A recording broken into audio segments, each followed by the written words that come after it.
Lance, you ready to go cultivate in the garden of service? Let's do it. Service is the rent that we pay while we're here on earth.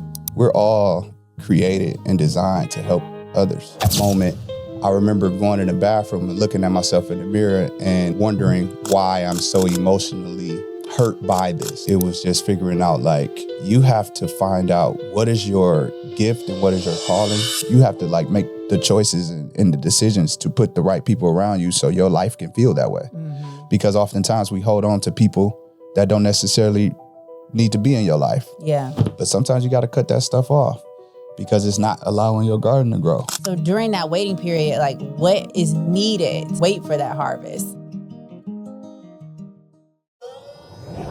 It's a journey worth traveling, your space for raw conversations and soulful insights around life's journey. Let's explore.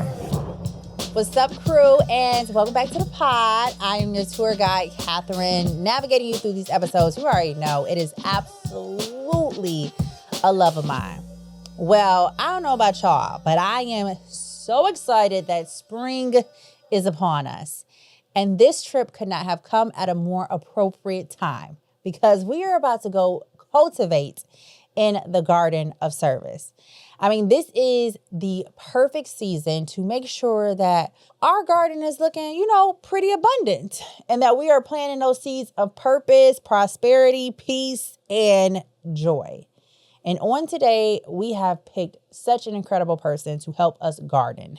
Tour guide in this episode, we got Lance Woods. He is one of the founders of the largest run club in Detroit, Run 313. He is also a community manager for Renaissance of Hope, a nonprofit that provides critical housing to homeowners, families that can't afford it. All in all, I mean, this brother is just such a dynamic community leader and just lover of people. One of the things that I absolutely love about Lance's journey is what it teaches us. You know how sometimes you can run into those people who got that scarcity mindset? They feel like the more I give you, the more it takes away from me. So they be they be a lot of selfish. Well, Lance's journey teaches us the complete opposite. What it shows us is that it's in the giving that we have a life of abundance. And he is laying out that roadmap, teaching us how to serve, how to pour into purpose, and how to stay rooted in who we are. So, crew, I hope y'all got y'all gardening tools ready because we about to go put in a little bit of work. Let's go cultivate this garden of service. Lance, you ready to go cultivate in the garden of service? Let's do it. Let's do it. All right, so here's what y'all have to know about our tour guide, Lance Woods, on today. The first time we had our first in-depth conversation, I was like, oh yeah, it's real. The service that you extend to people, I knew it was from such a genuine and authentic place. This is the man that y'all want in your foxhole. For real, because I think what's so refreshing is you don't do it to receive, you truly do it to give. Absolutely. And I am looking forward to him bringing that support, that love, that cheerleading spirit as he tour guides us. So thank you again for being here. Thank you for having me. That was a wonderful introduction. It was all true. I'm loving the garden. Okay, good. I'm glad you like the garden. It's kind of taking me some places. So where's it taking you? I'm just thinking of my grandmother. Oh. She had a garden in the backyard.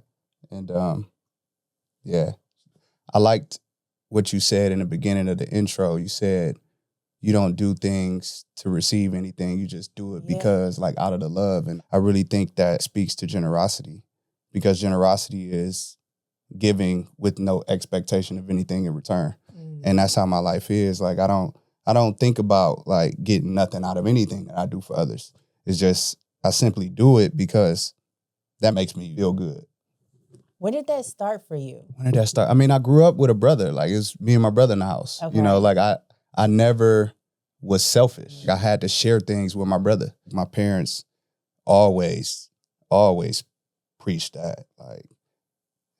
Just being unselfish and sharing it with others. Yeah. We shared with the people that was on the, down the street, around the corner.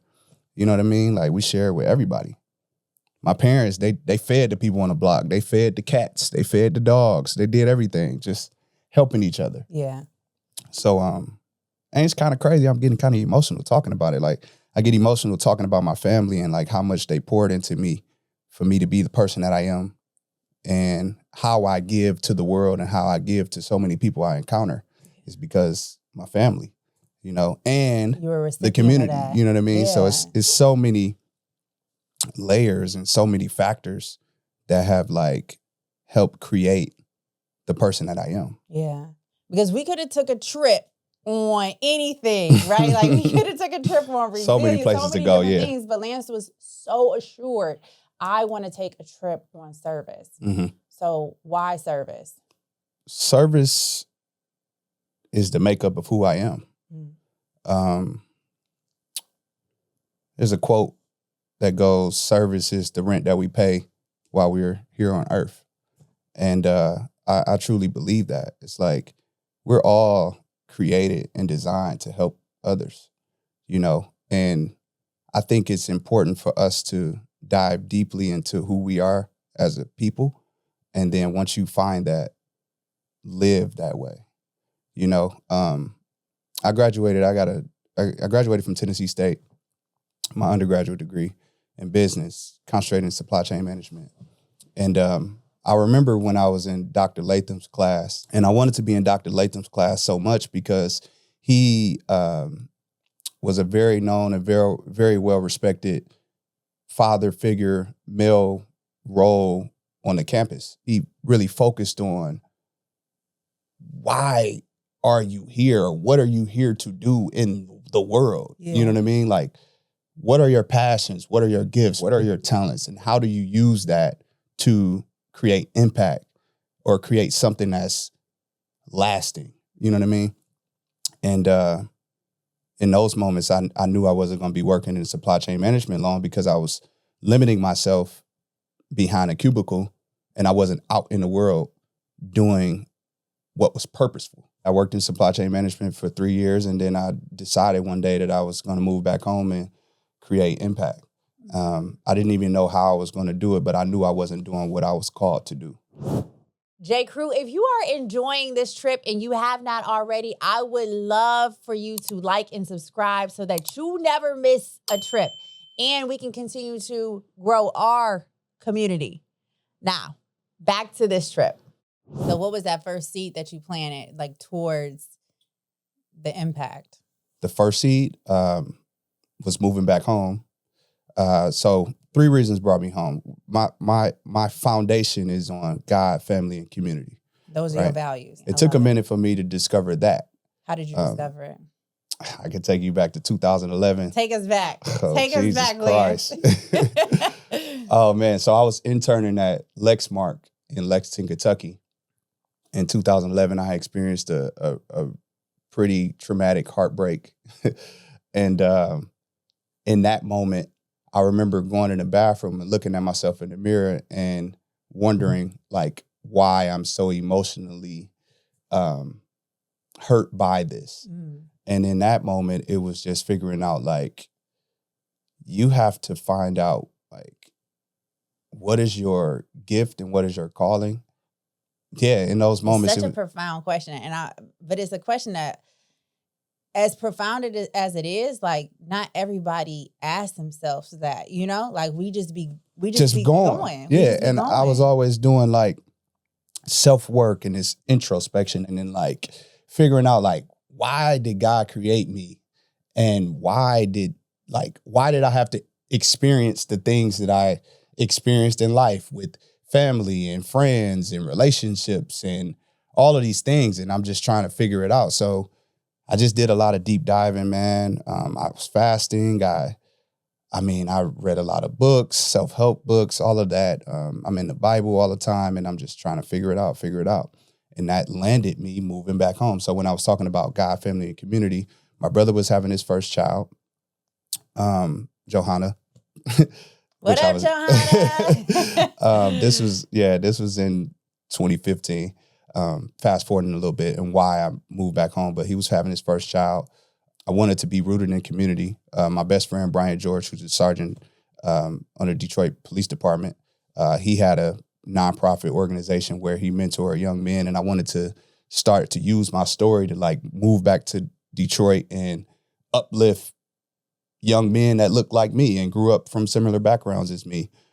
So that was like my first real seed. It was like moving back home, getting in front of young Black men, sharing my story. I'm gonna take it back. Yeah, I'm gonna take it back real quick, because what I would love what you said is like you went on this exploration of self Mm-hmm.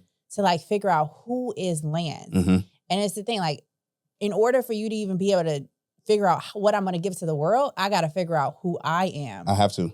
And it gets messy, you know, like everybody's story is all over the place. It might seem like it's all over the place, but these are the things that I did for me to be who I am today, right? Yeah. And who is Lance today? Lance is someone who's always been confident, always been a giver, always been someone who put a smile on people's faces. I brighten up rooms, every space that I go in. Mm-hmm. You know, I attract people to me. How does that make you feel? Like to It know you makes me have that power. It makes me feel good. You know, I think the only way to truly be fulfilled is to do things for other people. When you give a homeless person money, that makes you feel good, right? Giving is a gift to the giver. And it don't necessarily have to be monetary. It can be brightening up somebody's day by giving them a hug or something. I don't know. But that makes you feel good. And I wanted to live my life in a way that I can do that, where everything that I do doesn't necessarily feel like work, right? So I'm a co-founder of We Run 313, which is the largest run club in the state of Michigan. So that's a real service. You know, I'm also the community manager of a local nonprofit where we do home repairs for residents in need. I'm involved in various things with Coleman A. Young Foundation or Alpha Phi Fraternity Incorporated, and even the university that I graduated from, where our motto was think, work, serve. Like everything has always been rooted in service, you know? So like my life's makeup and my path of life, even if I tried to not go down this path, it was just who I am. This is like, so in my self-discovery, I started to realize like, this is me, you know? But that has to be like so reaffirming too, though. You know, yeah, it's like I know 100% that I'm doing the right thing, that I'm doing it. And then when you're able to like, in retrospect, you go back and you think about it and you're like, oh my gosh, like even the slogan of the school that I went to was rooted, you know, like think, in work, service. Serve. Alpha Phi Fraternities. First of all, service of all, we shall transcend all, you know? It's so many things that I've done in my life that has aligned me to be in service. Yeah. And that you're also attracting, you know what I'm saying? Like that. And it continues to build. Yeah. And that to me just shows like, man, like I'm on the right path, because the things that I value, you know, like are really just are being pulled my way. Absolutely. I'm being pulled to those things. So you got back and you started telling your story. Mm-hmm. And it was those different stories, or it was your story telling it to all those different boys that planted all these different seeds. Yeah. So when I got back to Detroit, there was a Black male engagement conference that was going on. And Brian, he knew that I was moving back home. And he was like, man, I can bring you right in and you can tell your story exactly what you're experiencing right now. And that was the first time I was able to speak in front of that many people. Mm-hmm. And be vulnerable in sharing my story. And what I found is that there's so much power in vulnerability, because you just never know how many people could be impacted by your story and how many people that you can like help bring through whatever darkness that they're experiencing in that moment. Exactly. So at that time, I was experiencing heartbreak. I was experiencing the loss of a job. I was experiencing the death of a friend. So all of these things that I was going through, and opening up my story and sharing it made me understand how powerful that is. Mm-hmm. Because how the young men like started to come up to me and ask me questions and want to keep the conversation going. That's when I knew I was like, yeah, I got to start being around this more. And then that's when I like started applying for jobs that I can like get into the school system. And then I got into the school system by landing a job with the Future Project. The Future Project is a nonprofit organization that's headquartered in New York. And basically they put dream directors in schools to unlock passion, purpose, and like, oh, I love that. Just passion and purpose and like learning how to like dream. And we create these projects based on what they're passionate about to enhance the school culture. So doing that full time for 5 years in one of the worst schools in the Detroit Public School District was very fulfilling for me, because not only that I have the opportunity to do it, I had the opportunity to show up daily for young people, not just once a month or once a week. It was like every day I'm in the school. Right. You know, so that hit a little different, because I know that I had to show up for young people in ways that stretched me and molded me in ways that I didn't even know that I was even capable of doing. So you're there at this school, and you are just really encouraging these young men and women. What were some of the greatest blooms, some of the greatest stories that ultimately came out of you planting those seeds? So many stories. But let's dive in one. So you show up, you don't, here's the thing about planting in the garden of service. Like, a lot of the things that you do, all of the seeds that you plant, you don't even reap the harvest until years later. Come on. Right? Yeah. You know what I mean? Yeah. Like, you could plant a seed, it's not going to just sprout up, or you might see the seed growing up and you're like, okay, it's growing and that's great. But then it produces fruit, right? So it may be 5 or 10 years, maybe 15 years until you actually able to pick from the tree or able to get anything out of it. Not that you wanted anything, but that's how blessings come down. It's like, wow, I'm being blessed in this way. During that waiting period, though, right? Because like you said, the harvest doesn't come right away. It doesn't. So during that waiting period, like, what has Lance figured out that is needed in order to wait for that harvest? That's a great question. I mean, so many things you need. I mean, you got to have patience, of course. You have to have discipline. You have to show up in days that you may not want to show up. You don't have to be perfect, but you need to be present, you know. That's very important. I mean, young people are experiencing so many things. Some of it is like the unimaginable, especially in today's society, you know. And the Detroit public school system it's rough. You know, the state of the Detroit is just rough growing up. And oftentimes it's very difficult to reach young people if you can't find yourself like in their shoes. Yeah. Especially these Detroit kids. So I knew how important it was for me, being that I'm a graduate from Detroit public school system. Yeah. I always wanted somebody that was like me to be in the schools. You know what I mean? Like when I got into schools, I'm young. You know what I mean? I'm 26, 36 now, you know? And I wanted somebody that was like me in the schools that can give me the game, being able to like see me. You know, a lot of times adults don't meet young people where they are. Right. They like don't create space to like listen. I think in order like to do service well, you have to be empathetic. You have to be empathetic for sure. And that's all of that. You know, like being able to understand, like meeting somebody where they're at, not judging them, you know, because there's so many kids, like they feel, I mean, they're already probably being judged by their peers. So Absolutely. The last thing you need to be doing, you know, is judging them. And they just want to be seen, you know, like a lot of all of us, you know, like to a certain extent. Adults. Yeah. Just want to be understood, just want to be seen. That helps with all of your relationships. Yeah. Life is, I remember they used to always tell me like they and family, friends, anybody that I encountered, it's like, don't burn bridges. Do you really understand what that means when you're a young person and somebody tells you that? Like, do you really get that? Probably not. Probably not. Probably not. It's the first bridge that you burn and you're like, oh, damn, I guess they was right about that. Probably not.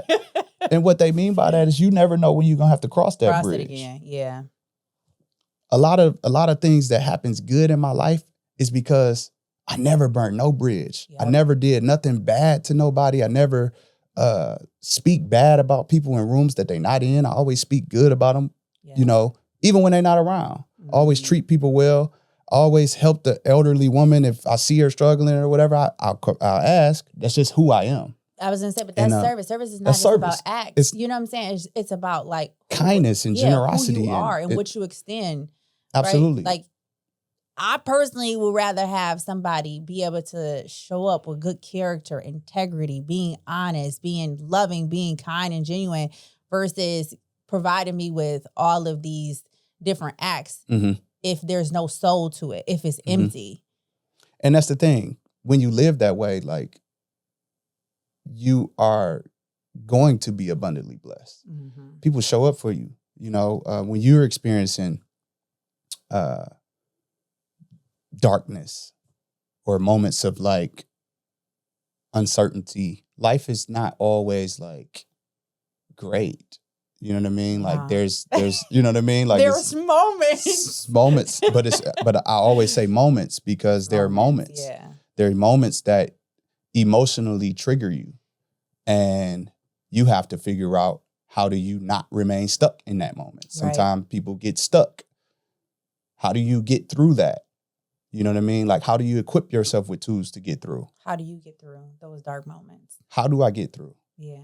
I'll tell you a great story of how I get through. Okay. One, the most important thing, I believe, is having a father in my home. My dad has always been my greatest source of inspiration. My dad is like a superhero in my eyes. Just seeing some of the things that he's had to navigate through, watching his life and watching him go through very like heartbreaking moments. He always tell me that, man, life is just a big heartbreak. It's like, man, every moment you up, the next moment you down, but you gotta pick yourself back up, but certain things he would say, nothing mattered more than what he did. You could say everything, but what you do matters the most. And I watched him do some incredible things in terms of changing his life around, in terms of like just building himself back up. And I think that, not that I think, I know that equipped me, that when life kind of, hits me in the gut, I can take it and then keep my head up through it. Yeah. And I apply it, And then there's different things I've done throughout my life, like pledging my fraternity, that helped a lot. Circling yourself around like-minded people and like-minded men that can pour into you in ways that your father or your uncle or your cousin or another friend may not. You can learn so much from other people and listen and apply information. And I had to do that. I had to do that for my own survival in terms of taking myself to another space in my life beyond what I was exposed to in Detroit. I had to get out of Detroit. Had to. And I got myself out of Detroit because of people that poured into me. So we talking about service. You talk about the Cultivating Young Foundation, which sowed a seed in me at $20,000 as a young person. I'm 17 years old. All I want to do is go to school and make something of myself. Yeah. I wanted to get out of Detroit so I can expose myself to different people. I wanted to go to an HBCU. They helped me fulfill that dream. And in doing so, I met so many great people that helped me learn and grow and become a man. I went down to Nashville. I didn't have no family down there. I ain't no friends. I ain't had nobody. I got on a Greyhound bus and went down there and self-enrolled myself in school. You know what I mean? So my family couldn't come. They had to go to work. I think it's so beautiful though. Like you talk about the seed that the Cultivating Young Foundation planted in you. Shout out to the Cultivating Young Foundation. Man, but when you think about like the expansion of that seed, like how that seed ultimately bloomed in your life.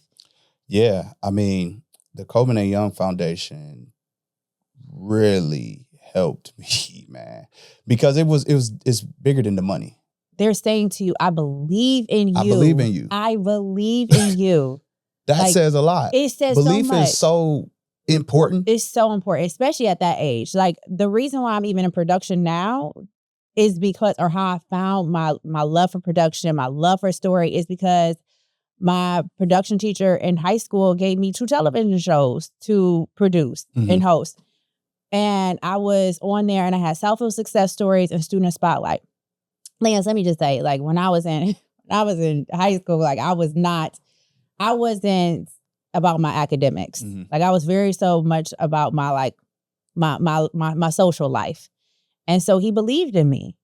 And believing in me and exposing me to these different stories, it showed me the power of story, because I'm learning about like what all these business community leaders are doing, what all these smart kids, like what their future is about to look like. They already got accepted to their colleges, and I still don't know where I'm going. You know what I'm saying? It was like, it was a real moment for me. It was like, you better get your, you need to get it together. Yeah. But it was because of his belief in me and exposing me to story that even showed me like passion, purpose, allowed for me to connect to that, Absolutely. I mean, Thomas Wilson believed in me.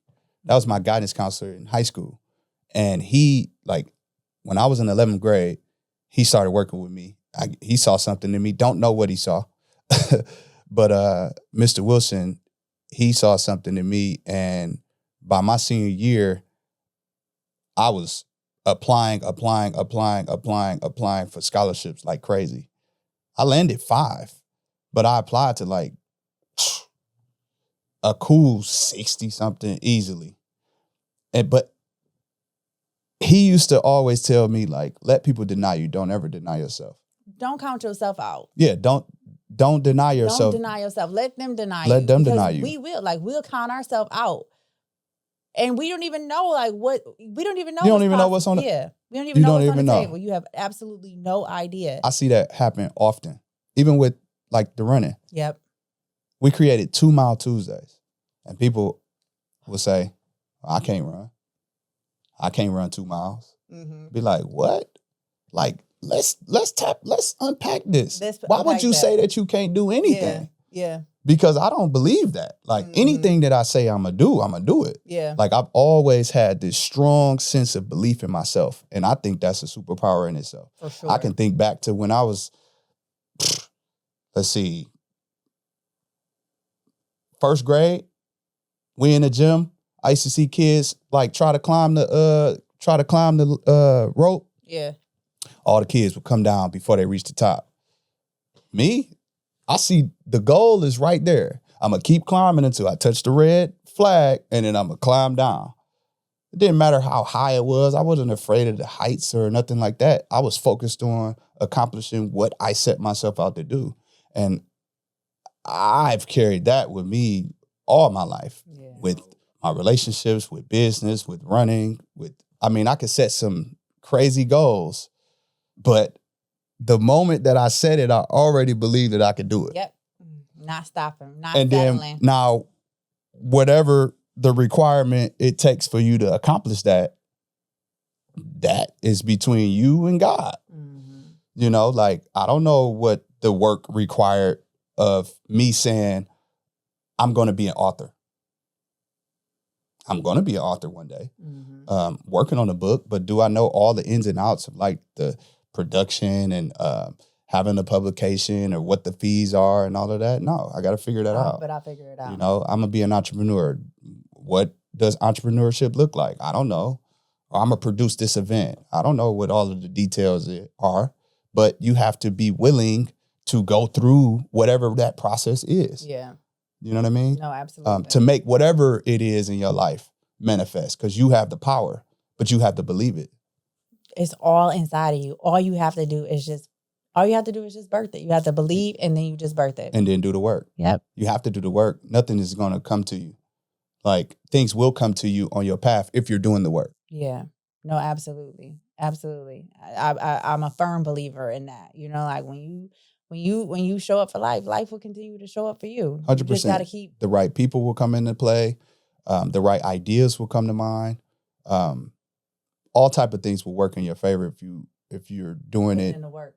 You put in the work and you're doing it because you feel like it's rooted in purpose.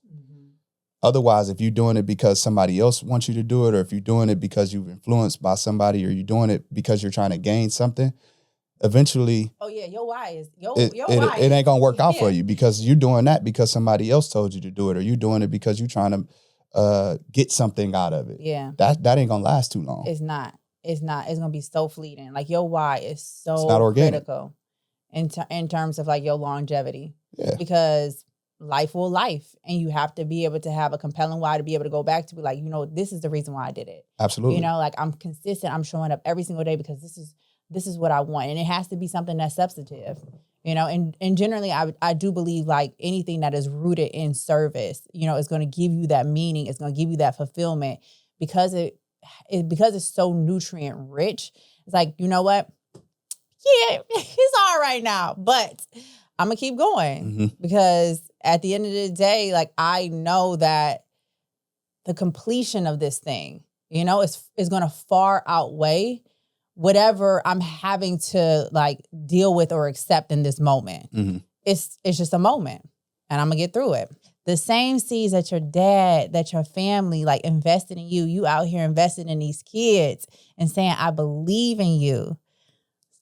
It's nothing like seeing the young people that you had a hand in their life go off and like graduate college or pledge a sorority, and you go to their probate show, or you making gifts for them, and you like remembering back when they was in high school, or they graduate from the same college you graduated from, and then you like a big brother to them, and then you bring them into your network so they can be showered in that love too, because now you're an extension of me, and you get to be a part of this network, right? It's nothing like seeing my young people show up to weekly group runs. Did I know that life was gonna go like that? Absolutely not. You know what I mean? Like, no. But that's the beauty of the garden. You know what I mean? Like you step back and you be like, wow, like all of these, like this is beautiful. Yeah. Yeah. That's the service. Yeah. Like you can take a step back and you be like, damn, I look at an event I'll throw or whatever, and I look around in the room like, damn, my mama here, my brother here, my bro from third grade, my people from college flew in. You know what I mean? Like, all because of the seeds that I planted. The seeds that you plant. You know what I mean? The person that you have always been. You are that. I'm a thoroughbred. Yeah.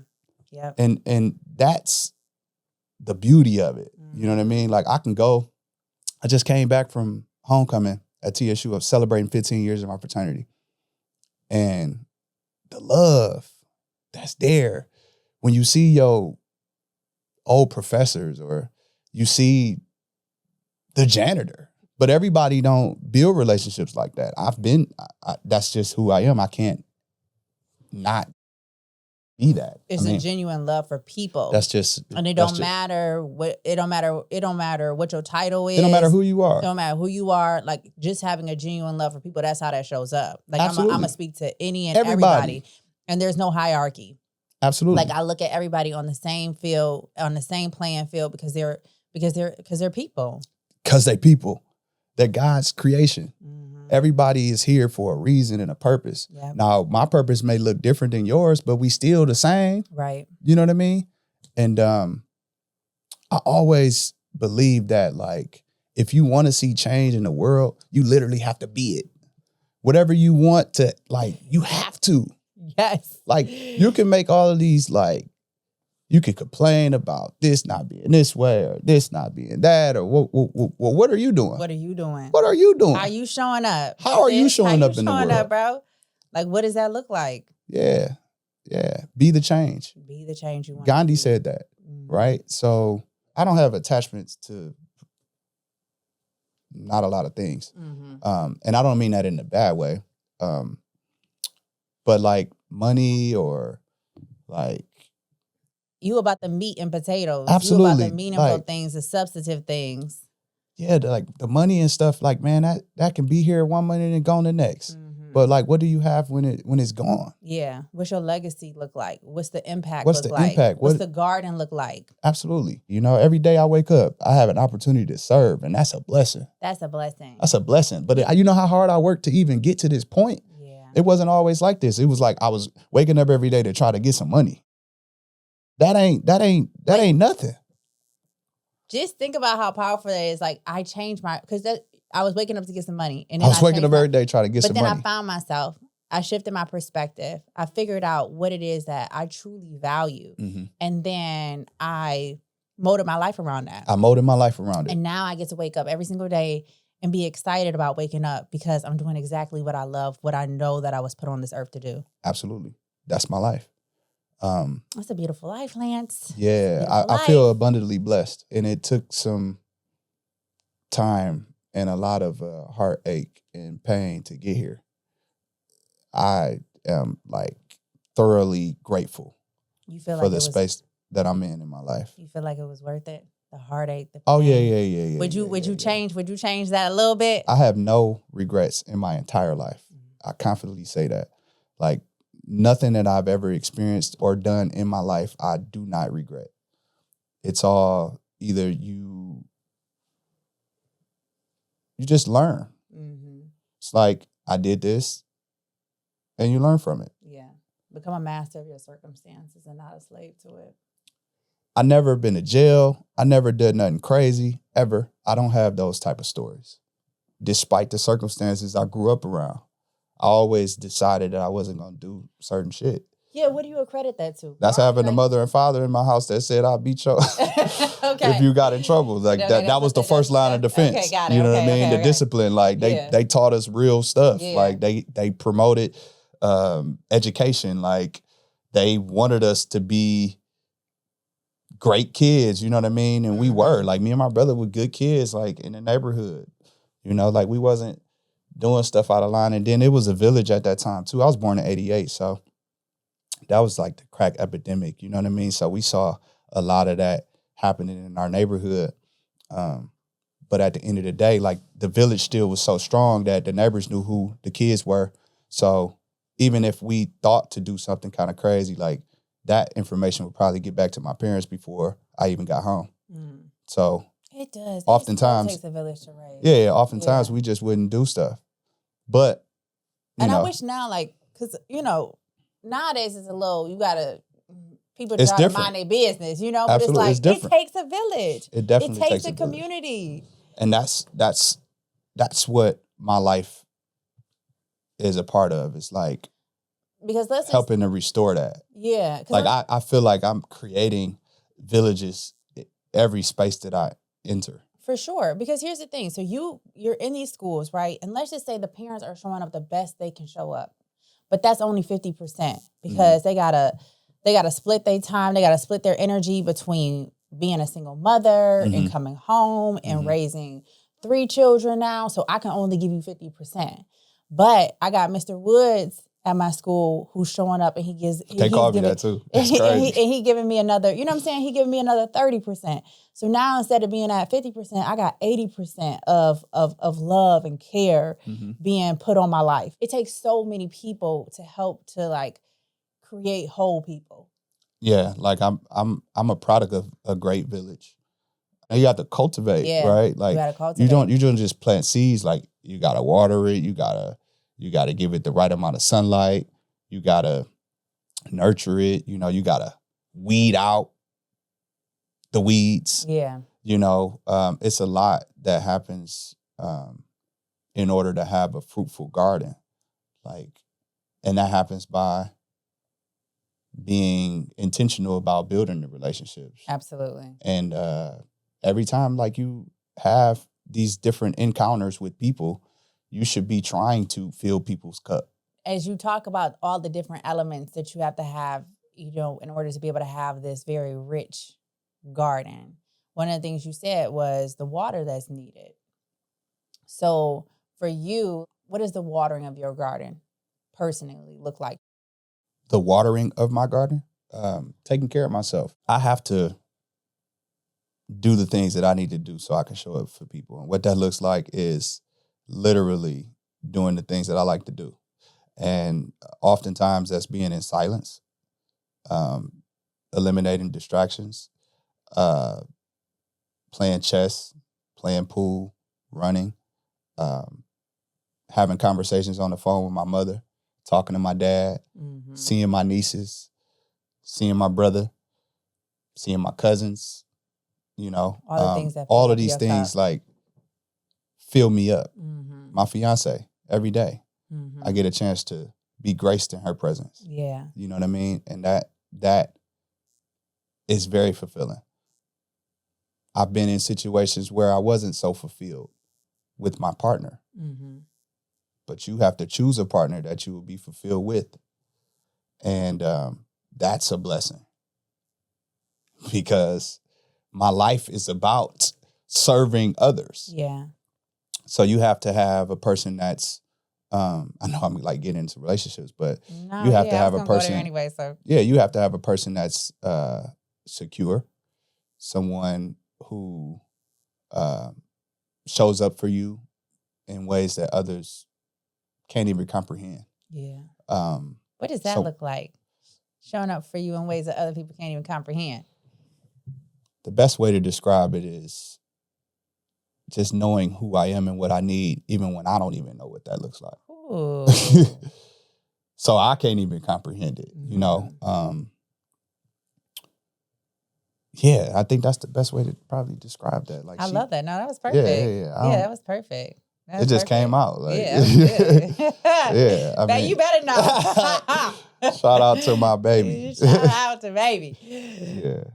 That's a blessing, man. Like, that's why I say, like, I just feel abundantly blessed, but you have to, like, make the choices and the decisions to put the right people around you so your life can feel that way. Mm-hmm. Because oftentimes we hold on to people that don't necessarily need to be in your life. Yeah. You know, sometimes we hold on to people because of the tenor that you've had in this relationship. You might need to let that go because things don't align well, and that may be hurtful. But sometimes you got to cut that stuff off because it's not allowing your garden to grow, right? Like, weeds can, like, mess up this whole thing, and it could take over. Yep. Right? Beautiful. So, and that's why I be intentional even about cutting my grass and taking care of my own stuff. I don't pay lawn service to do that because I feel like that's the work that you got to do. Mm. There's a fulfillment that I get from doing that because every time I'm cutting my grass, I'm always in this state of, like, thinking. Yeah. I saw my grandparents do these things. Before it was like the social media and stuff like that, I'm always in touch with reality. I like putting my feet in the grass. I like seeing the weeds grow and, like, me actually physically pulling them out because that's a reminder to myself, like, I got to do that all the time. This is a part of it. Weeds start trying to grow up in your life. Nature. And I already see it. I see it 1,000 times over. Yeah. You might not know that. You might not think that I don't see it, but I see it. You can't play me. For you, has it been hard to find that balance between service and self-care? I don't think it's a balance. Tell me. I think you have to figure out a way to make time for yourself and be intentional within it. That may be considered balance, but I don't think it's a balance because one day it may be, today is all me. Yep. You know what I mean? And it's nothing with that. It's not a 50-50 type of thing. It's not like some days it's going to be 70% me, 30% I guess that is service. balanced then, because sometimes it was just like this and then it's like this. Yeah, but it's not. I get what you're saying. But it's not like this. It's right. It doesn't. It's not like that. Yeah, it doesn't have to have equal balance. Like some days I got to give more to this. Some days I got to give less to this. Mm-hmm. And being able to find the balance within that. Mm-hmm. So, what's one of the seeds that you have planted? Like it grew in a way that you never imagined. One of the seeds that I planted that it's grown into ways that I never imagined. Yeah.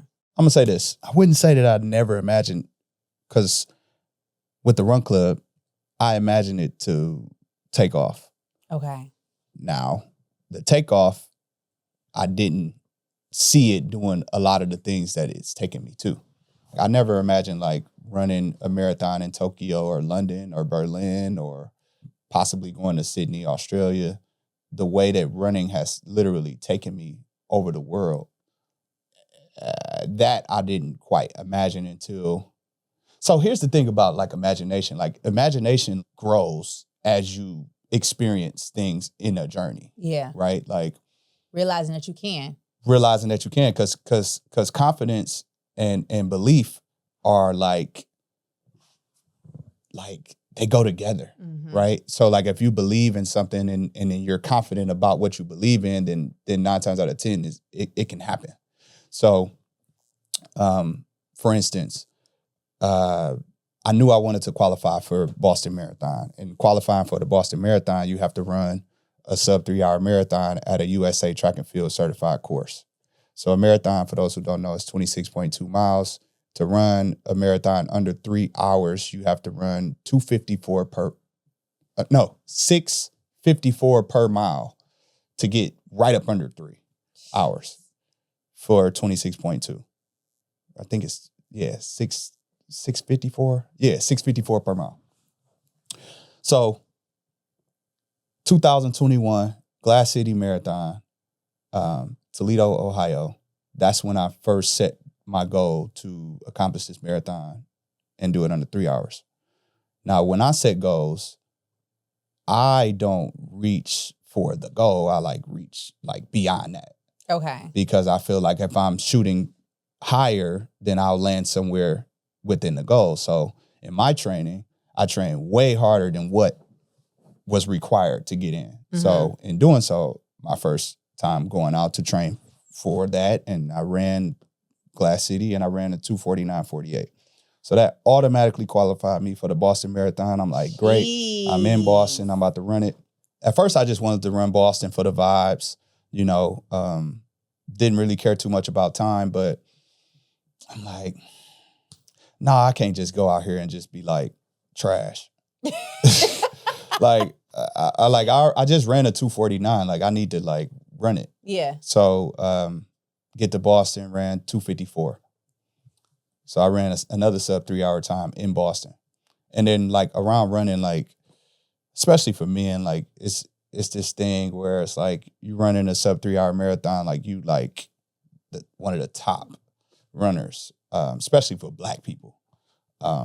Because Black people in the running space is very, we are the minority by a long shot, right? Mm-hmm. And the statistics of even running and completing the marathon is just 1% wow. of the world. You part of the 1% of the world.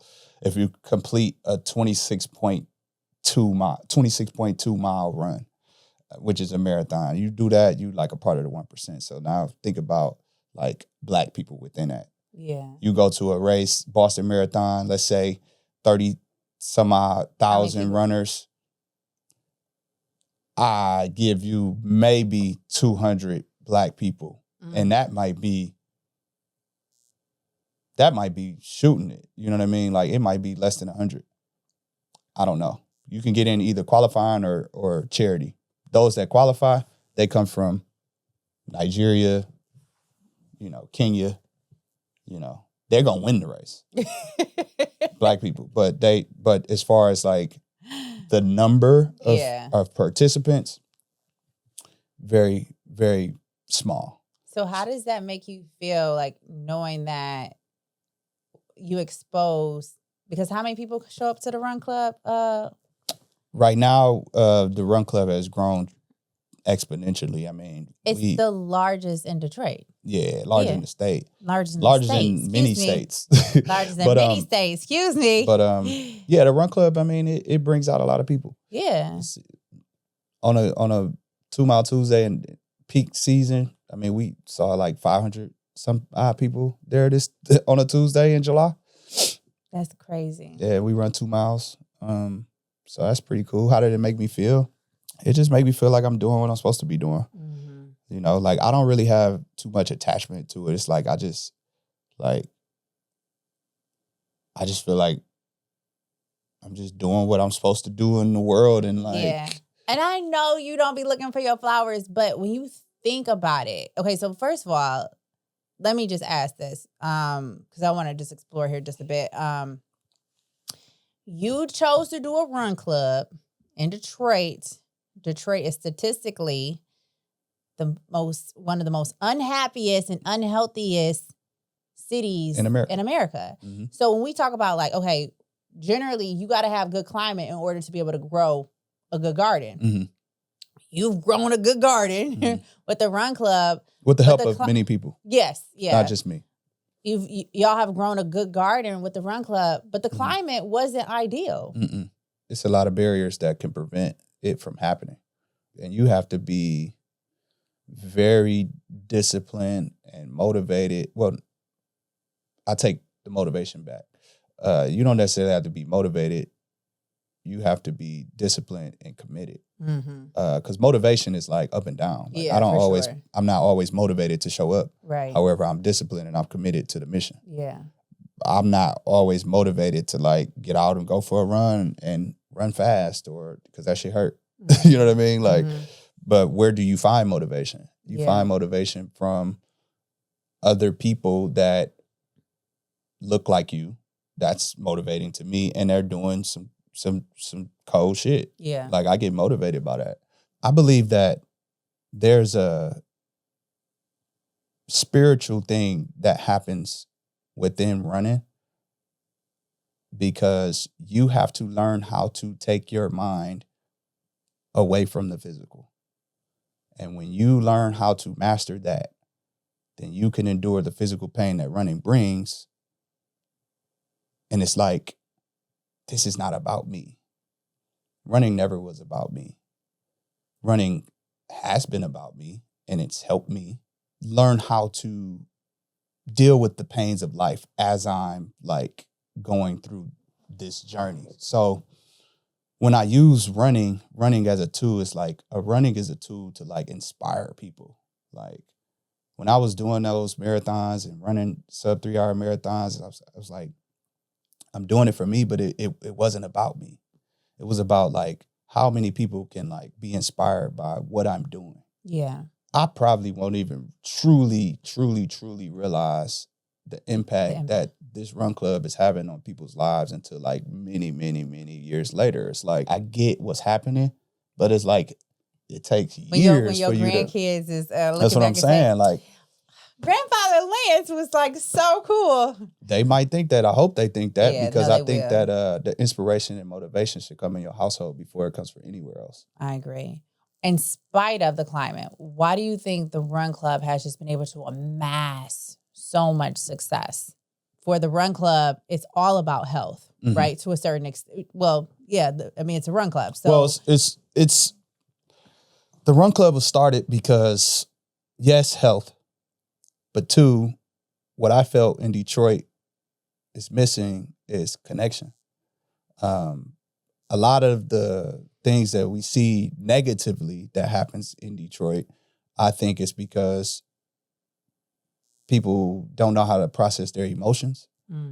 So you talk about the crime and you talk about people getting killed and different things like that. Of course, there's systemic oppression that's here, but there's also this introspection that can happen that will not allow you to be dictated by what's been placed here. Yeah. Right. So ultimately, like, we have decisions, but you have to be emotionally mature to be able to navigate those spaces. So I think running helps solve that.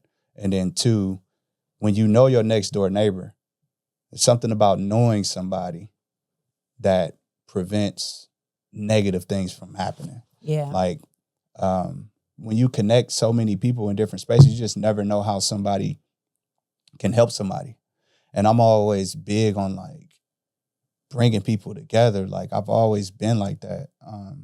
So for you, service is very much so about connection. It's all about connection. That's why it's embedded in our mission, is to connect like-minded individuals through running to build a healthier and happier community. So that's why in a climate where people would think it wouldn't work, the reason why it's been able to be so successful is because of, one of the reasons is because of connection. It's connection, man.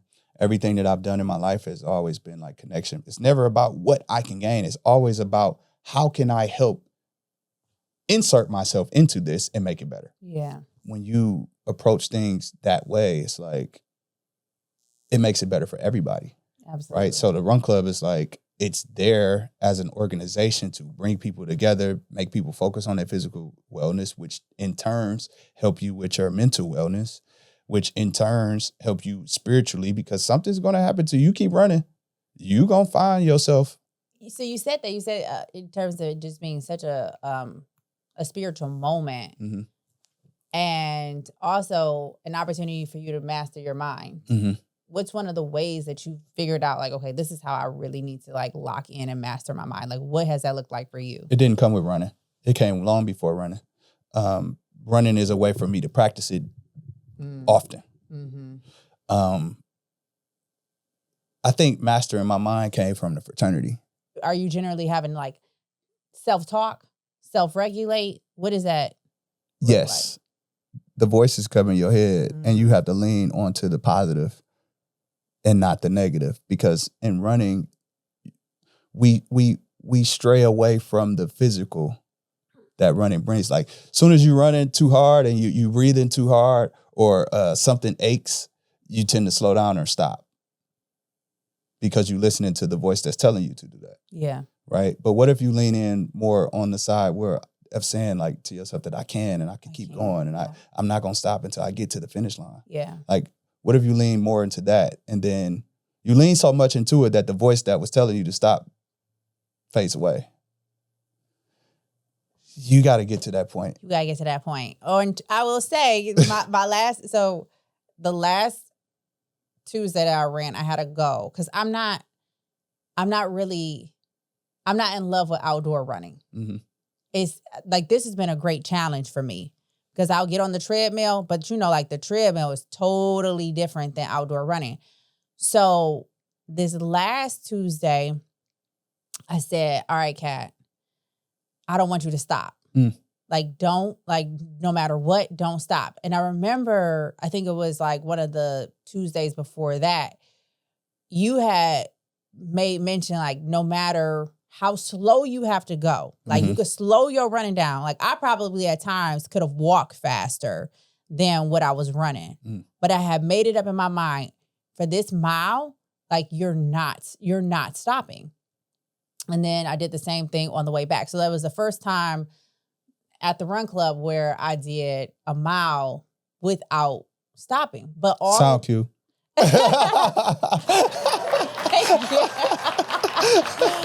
But I say that, yeah, like you have so much stuff that's happening in your mind. There's so many things telling you why you can't do this or why you should stop, or you could just walk faster than this, right, Kat? Like, you just take a little moment for yourself, And those are the breakthroughs that I like to hear. Mm-hmm. Those are the breakthroughs that people are having individually. Yeah.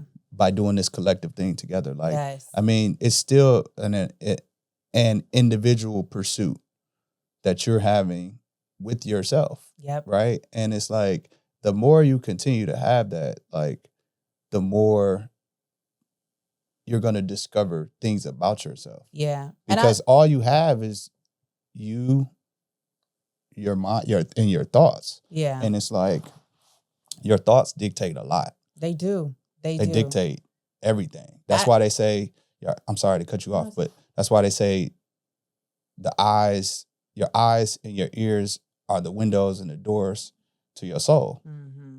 You better be careful about what you see and what you hear. Yeah. Like what you putting in your mind based off what you see on social media, what you watch or whatever, what you put in your ears by what you're listening to. All of that has a part in the makeup of like what you believe. To your point, we all have these different characteristics, right? And doing this run challenge was a way to put all of that in practice, right? Like whatever it is that you're trying to eliminate and whatever it is that you're trying to ultimately cultivate. Mm-hmm. Like for me, I know that I'm I'm a fighter. Mm-hmm. I'm a very determined person.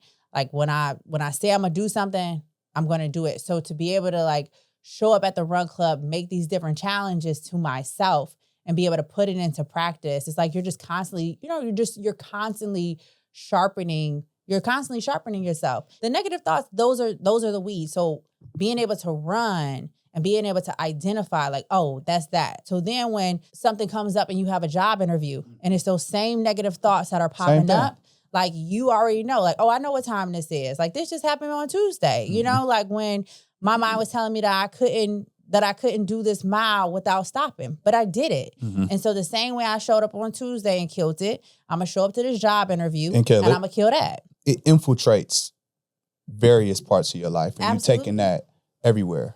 You thread it all the way through. Everything from you got a big speaking opportunity or you got a big presentation and you have nerves about it, and that's okay because we all have emotions and God created us to have emotions and to be able to feel and sit with it for a minute. Even walking in here, like I felt like, what is this going to be like? Yeah. You know what I mean? I felt emotions on like, what am I going to say? I felt like, what's happening in the current state of the economy. You know, I feel all of these things, and it's like, now we're talking and we're comfortable. Yeah. You know what I mean? It's the uncertainty. It's a illusion. Yeah. That you're putting in your head. And then once you like get in it, you're good. You know, the same thing with like running is like that. You know, like mile 2 to 6 is going to be different. Like mile 2, like you just getting started, you get warmed up, you catch a groove, then boom, by mile 6, you in cruise control. Yeah. But it is like when you say you came, like how you showed up, you showed up and it was all this uncertainty. Mm-hmm. We show up in all these different spaces in life and there's this angst because there is this uncertainty. Mm-hmm. And in that uncertainty, we can allow fear, to be the demanding factor, mm-hmm. or we could turn that fear into excitement. Absolutely. Like, damn, you know what? Like on today, I get a chance to show up, tell my story. I fought for this story. Absolutely. I fought for this story, and I get another opportunity to show up and plant even more seeds. So I'm not gonna let that fear override. I'm gonna let truth override, and that's that. I'm excited to get another opportunity to be here to tell more of my story to more people. And that's a blessing. Every opportunity I get, it's a blessing to be able to share. It's a blessing to just be in a space to like give. Mm-hmm. People used to tell me, like, man, you're gonna be blessed abundantly, and when you are blessed like that, you're gonna be giving a lot. And I'm like, dang.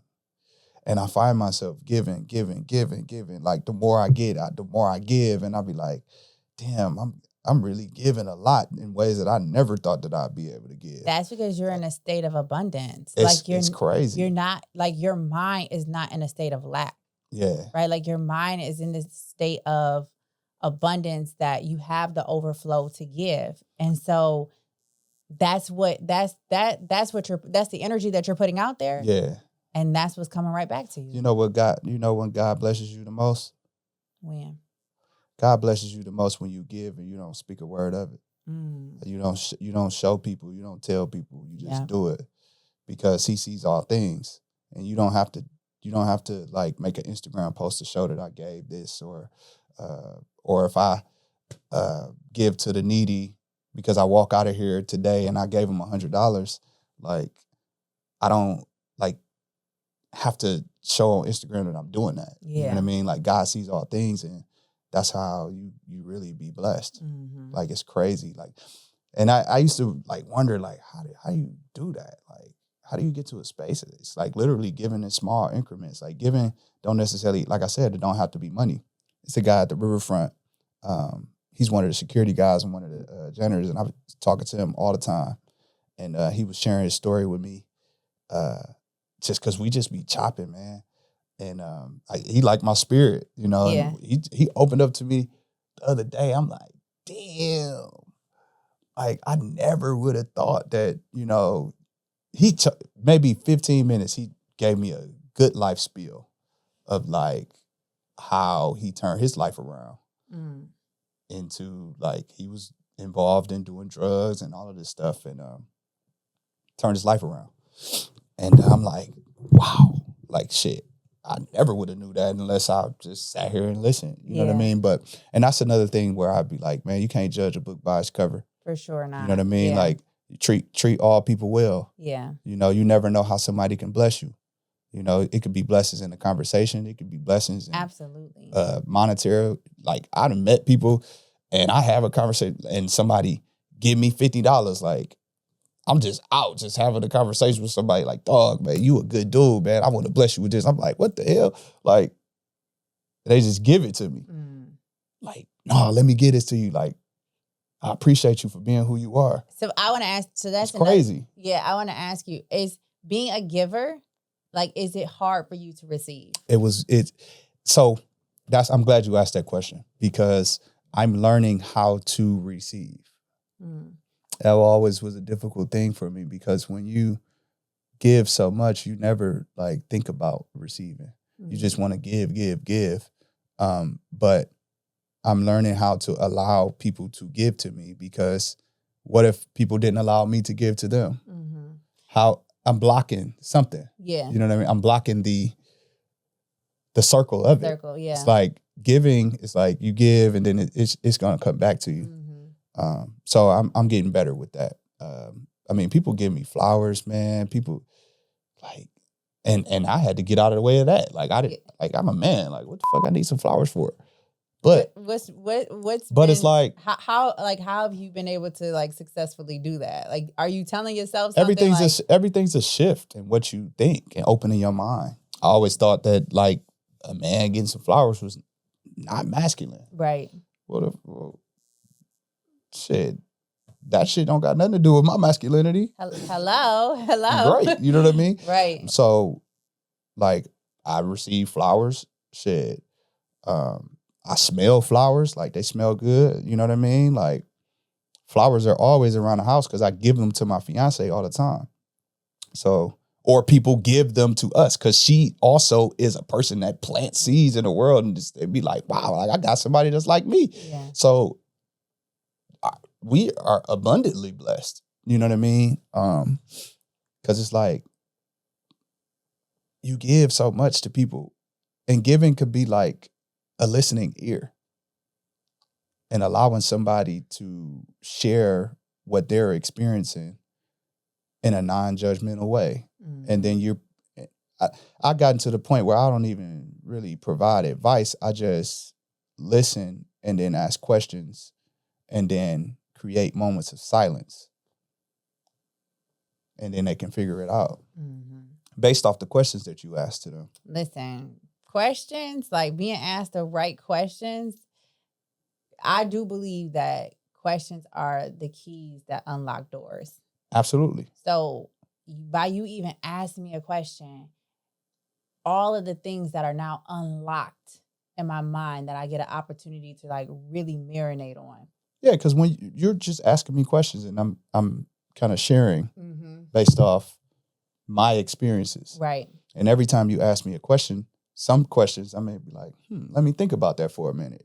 Because conversation isn't just about speaking just to sound good. Yeah, knowing. It's actually processing my thoughts. Being able to reflect. Have a moment of reflection and then say what I feel. Yep. So I might not always have the answer. I don't have all of the right answers. However, I'm rooted in God, family, community, service, purpose, and just waking up each day trying to impact. Yeah. You know, leave a footprint. You know what I mean? Like, why bring any ounce of negativity into the world when it's already enough of that? Yeah. How about do the flip side of that? You know, it's a lot of positivity going on in the world. Well, how can we find ways to highlight that? Yeah. How can I show when I moved back to Detroit, it was like, damn, it's a lot of negative things being said about the city. How can we create more positive things where it's like we on the news for something that we doing that's great and it's benefiting people and it's helping people and people are surviving and people are becoming healthier and people are becoming happier, you know? And that's what's needed. And that's why it cuts through the way that it does. Even in the climate in which you may be in, it's like those things that are so pure and that are so well intentional, like they're able to just cut through. People gravitate to that. They need that. Like it's a necessity. It is. When you talk about water and like what you provide water, right? Like you provide water to somebody's seed, to somebody's garden. That's good. Crew, isn't this a great trip? Right? Well, part 2, it gets even deeper. Let me go ahead and give you a quick sneak peek. When it becomes challenging for me to show up, I show up anyway. When I experience backstabbing, when I experience loss, when I experience financial difficulty, when I experience, hell, just feeling overwhelmed because I got a lot of shit to do. Mm-hmm. I give myself moments, I breathe, and then I put one foot in front of the next.